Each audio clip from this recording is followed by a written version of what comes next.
طبعا خبرة مثل هذه اللقاءات الافريقية يمكن ان يؤثر على حكم المباراة، لكن حكم عوض طرابلسي الى حد الان يدير المباراة بشكل جيد.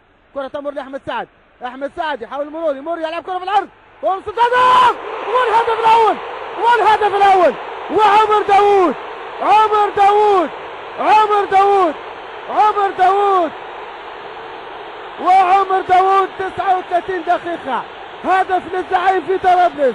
ونتمنى للعميد ايضا ان يفعلها في الخرطوم. اليوم الزعيم في طرابلس والعميد في السودان. نتمنى ان تاتي الاخبار السعيده من كلا الملعبين لممثلي الكره الليبيه.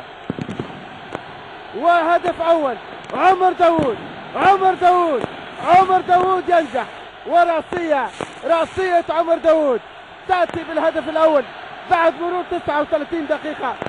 39 دقيقه هدف اول عن طريق عمر داوود. وفرحة الجمهور الحاضر في ملعب 11 من يونيو. والهدف الأول يأتي، هدف أول لمصلحة فريق الأهلي، وهدف يؤكد فوز الزعيم في الجزائر. وأيضا